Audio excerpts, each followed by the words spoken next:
My wife constantly compared me to her friend's husband, saying I'd never measure up. When I found her secret messages bragging about humiliating me to that very friend, I printed them out. At the next gathering, I handed them over. Her laughter stopped, replaced by the stunned silence of her own circle. I still remember the exact moment the first crack appeared. It was a Saturday evening and we were getting ready to leave for her friend's dinner party. I had just finished ironing my shirt when she walked into the room, looked me up and down and sighed, not a tired sigh but the kind that carried disappointment. "You know," she said casually, "Mark always dresses so well. His wife never has to remind him." She didn't say it with anger. She said it like a fact. A comparison. A measurement. And I felt myself shrink a little even though I tried to brush it off with a smile. "I think I look fine," I said, adjusting my collar. He shrugged. "If you say so." That was the first moment I felt something shift inside me. A small sting, nothing dramatic. But it stayed with me through the entire evening. At the party she was a different person. Louder, brighter, almost performing. She laughed at every joke her friend made, leaned in too closely when talking, and exaggerated stories about our life as if she were trying to entertain an audience. I stood beside her, smiling politely, feeling like a prop in her show. When she told a story about me burning dinner last week, she added details that never happened. Everyone laughed. I laughed too, but inside something tightened. It wasn't the joke. It was the way she looked at her friend afterward, as if waiting for approval. Over the next few weeks, the comparisons became more frequent. They slipped into conversations like tiny barbs. "You know, Mark surprised his wife with a weekend trip. He helps with the dishes without being asked. He's so thoughtful." Each comment chipped away at me. I tried to ignore them. I told myself she didn't mean anything by it. I told myself I was being sensitive. But the truth was, every remark left a mark. Whenever her friend visited, the atmosphere in our home changed. My wife became overly cheerful, overly dramatic, almost competitive. She'd point out things I forgot to do, things I didn't say, things I didn't notice. "See," she'd say with a laugh. "This is what I deal with." Her friend would smile politely, but I could see the discomfort in her eyes. I wasn't imagining it. Something was off. One afternoon, while they were chatting in the living room, I overheard my wife say, "Honestly, sometimes I feel like I'm raising two kids." They both laughed. I stood in the hallway, frozen, unsure whether to walk in or walk away. I chose to walk away. The comparisons sharpened over time. They weren't subtle anymore. "Why can't you be more like him?" she'd say. "He actually listens. He actually tries. He actually cares." I tried to talk to her about it once. I told her the comments hurt. She rolled her eyes. "You're overreacting," she said. "It's just a joke. Don't be so dramatic." But it didn't feel like a joke. It felt like a pattern. The moment that truly shook me came from an unexpected place. Her friend's husband. We were at a barbecue and he pulled me aside quietly. "Hey," he said, lowering his voice. "I just wanted to say, I'm sorry about the way she talks sometimes. It's uncomfortable." I stared at him, stunned. "You notice it too?" He nodded. "Everyone does. I just thought you should know." His words hit harder than any comparison she had ever made. If others noticed, then it wasn't in my head. It wasn't harmless. It wasn't a joke. That night, I lay awake replaying every moment, every comment, every laugh at my expense. I felt embarrassed, angry, confused. But mostly I felt small. Like I had been shrinking piece by piece without realizing it. Then came the night everything changed. She had fallen asleep on the couch, her phone slipping from her hand. I picked it up to plug it into the charger, and that's when I saw the notification. Her friend's name, a preview of a message. "Did he react the way you said he would?" My stomach tightened. I shouldn't have opened it. I know that. But something inside me, something tired, something wounded, pushed me to tap the screen. What I found wasn't a single message. It was a thread. A long, detailed thread of conversations where she bragged about embarrassing me. She described my reactions like entertainment.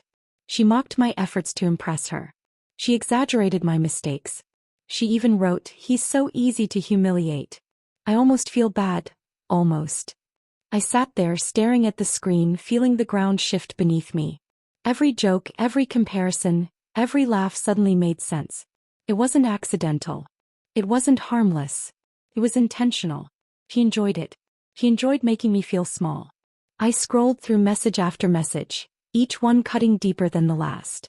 She talked about me like I wasn't her husband, but a character in a story she told for laughs. She bragged about how she could get a reaction out of me anytime. She even wrote about the barbecue, saying, "He looked so lost." It was hilarious.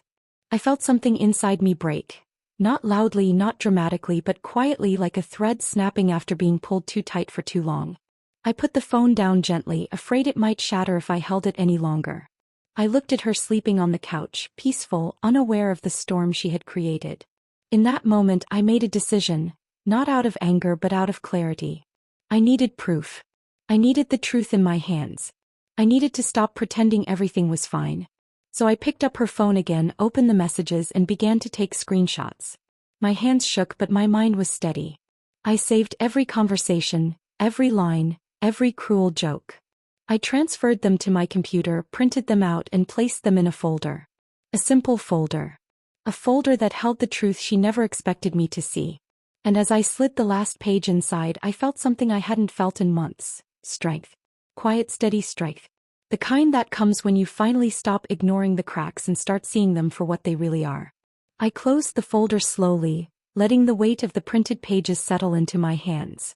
The house was quiet, the kind of quiet that feels too heavy to breathe in. She was still asleep on the couch, unaware that her words, her own words, were now sitting in a neat stack on my desk. I stood there for a moment, watching her chest rise and fall, wondering how long she had been laughing at me behind my back. Then I turned off the lamp and walked to the bedroom, knowing nothing between us would feel the same again. The next morning she acted differently. Not guilty. Not apologetic. Just unpredictable. One moment she was unusually sweet, offering me coffee with a smile that didn't quite reach her eyes. The next moment she snapped at me for leaving a towel on the chair, even though I hadn't touched a towel all morning. Her mood shifted like weather. Sunny, cloudy, stormy, without warning. And every time her eyes met mine, I saw something new in them. Suspicion. She knew I had seen something. She just didn't know what. I kept my face calm, my voice steady, my movements normal. Inside, though, I was replaying every message I had read. Every joke she made at my expense. Every moment she bragged about humiliating me. I returned to those messages again that afternoon, scrolling through them with trembling hands. Not because I doubted what I saw, but because I needed to understand the pattern. It wasn't a single moment of anger. It wasn't a misunderstanding. It was a routine. A habit. A form of entertainment she shared proudly with her friend. Reading them again hurt just as much as the first time. But this time the hurt came with clarity. Later that day she walked into the room while I was folding laundry. "You're quiet today," she said, her voice soft but her eyes sharp. "I'm just tired," I replied. She studied me for a moment as if trying to read my thoughts. Then she shrugged and walked away. A few minutes later she returned with a cheerful tone, asking if I wanted to watch a movie together. When I said maybe later, she rolled her eyes and muttered something under her breath. The unpredictability was exhausting, but it also confirmed something important. She was nervous. And nervous people make mistakes. Over the next few days I watched her closely. Not out of paranoia but out of necessity. I noticed how she exaggerated stories when talking to her friend on the phone. How she twisted small details to make herself look clever and me look clueless. How she used humor like a shield. Laughing loudly, joking constantly as if noise could hide the truth. One evening she told her friend that I forgot to pick up groceries, even though she had never asked me to. I stood in the kitchen doorway, listening quietly as she added dramatic flair to the story, making herself sound patient and me sound careless. When she hung up, she turned around and nearly jumped when she saw me. "Oh," she said, forcing a smile. "Didn't see you there." "I noticed," I replied. She blinked, unsure how to respond. Then she walked past me without another word. Her unpredictability grew sharper after that. Some mornings she made breakfast for both of us, humming softly as if nothing was wrong. Other mornings she barely spoke, slamming cabinets and sighing loudly. Sometimes she touched my arm gently, asking if I was okay. Other times she avoided eye contact completely. It was like living with 3 different versions of her, each one trying to figure out what I knew. I didn't confront her. Not yet.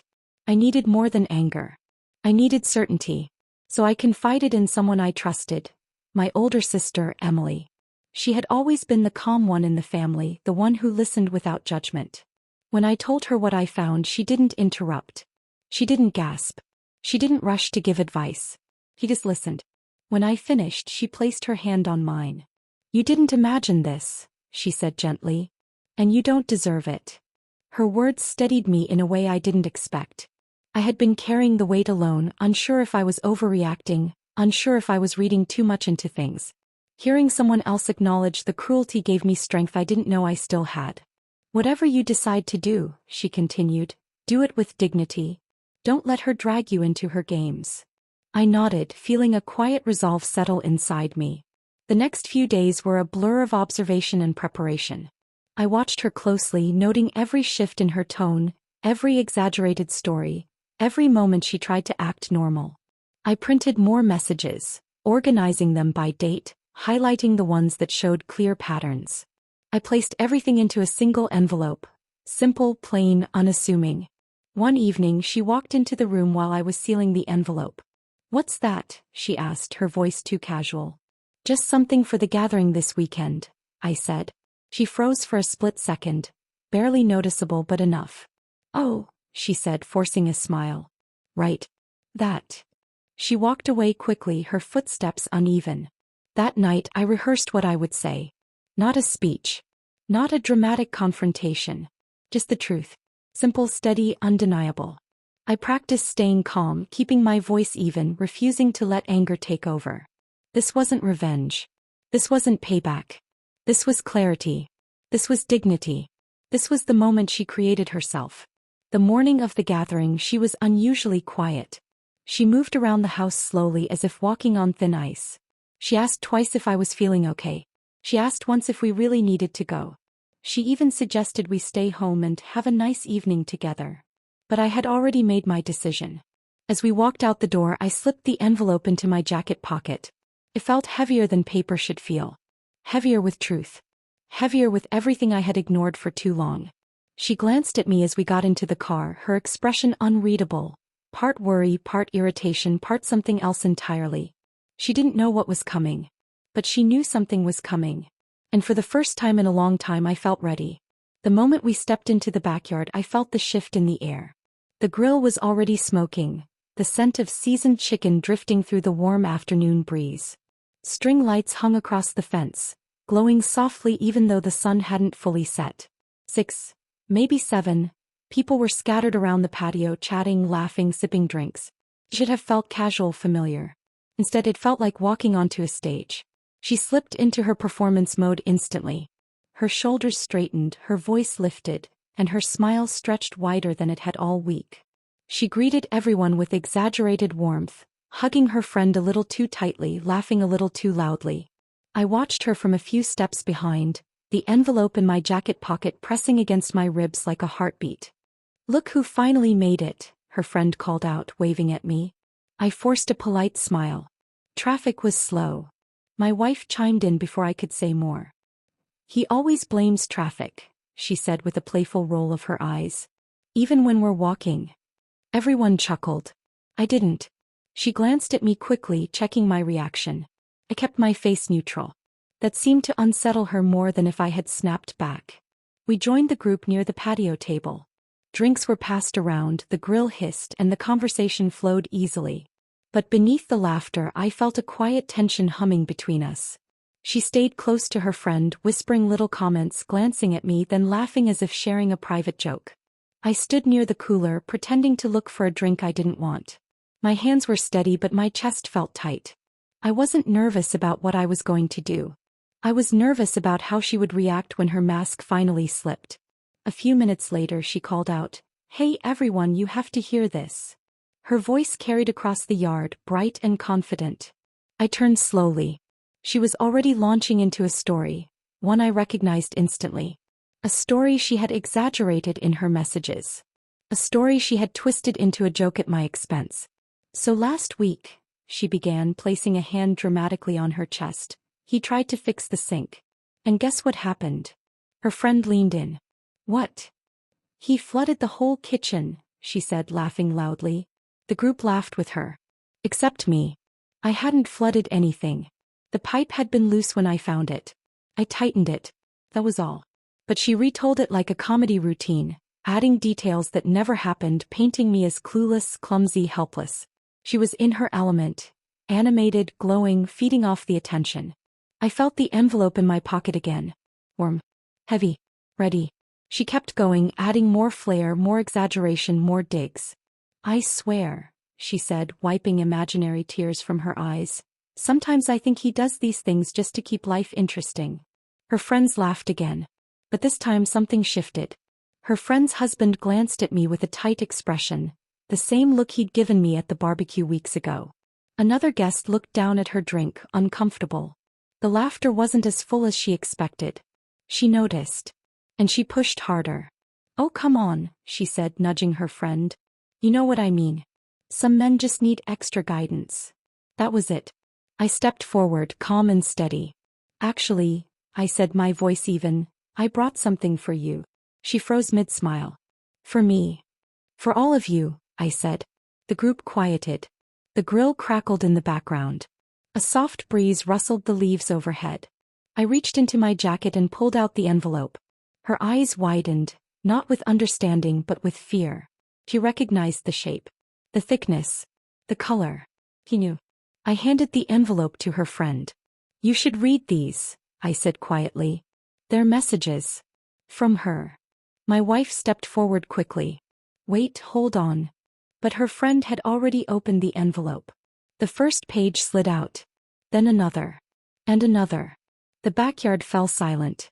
Her friend's eyes moved across the page slowly at first, then faster, then stopped completely. Her expression shifted from confusion to disbelief to something sharper. Hurt, maybe. Or disappointment. My wife's smile collapsed. "It's not what it looks like," she said, her voice trembling. Her friend didn't respond. She simply handed the page to her husband. He read it, jaw tightening. Another guest reached for a page. Then another. The silence grew heavier with each passing second. My wife stepped toward me, her voice cracking. "Why would you bring this here?" I met her eyes. "Because you brought the jokes here." She opened her mouth, closed it, then tried again. "I was just venting. You know how friends talk." Her friend finally spoke. "This isn't venting." My wife's face flushed. "You're taking it out of context." Her friend shook her head. "You mocked him. You bragged about it." My wife looked around desperately, searching for someone, anyone, to defend her. But no one spoke. No one laughed. No one smiled. Her confidence crumbled right there on the patio stones. "I didn't mean it," she whispered. I didn't respond. I didn't need to. Her friend's husband stepped forward. "You humiliated him for entertainment," he said quietly. "And you thought it was funny." My wife's eyes filled with panic, not tears, just panic. "I was joking," she insisted. "Everyone jokes about their spouse." "Not like this," her friend said. The group stood in a tight, uncomfortable circle. The grill hissed behind us, forgotten. The music from the speaker played softly, out of place in the heavy silence. My wife looked at me again, her voice barely audible. "Can we talk about this privately?" I shook my head. "You made it public." She swallowed hard, her hands trembling. "I didn't think you'd ever see those." "I know," I said. Her shoulders sagged. Her face fell. And for the first time she looked small. Not because I wanted her to, but because the truth had finally caught up to her. The gathering ended quietly. People left in pairs, murmuring soft goodbyes, avoiding eye contact. Her friend hugged me gently before leaving. "You didn't deserve any of that," she whispered. When the yard finally emptied, I stood alone near the patio table. The string lights flickered softly above me. The night air felt cooler, calmer. I didn't feel triumphant. I didn't feel victorious. I felt free. For the first time in a long time, I felt like I had taken back something she had slowly taken from me, my dignity. And as I walked out of the backyard, leaving her standing alone in the fading light, I realized something simple and powerful. Standing up for myself wasn't revenge. It was healing.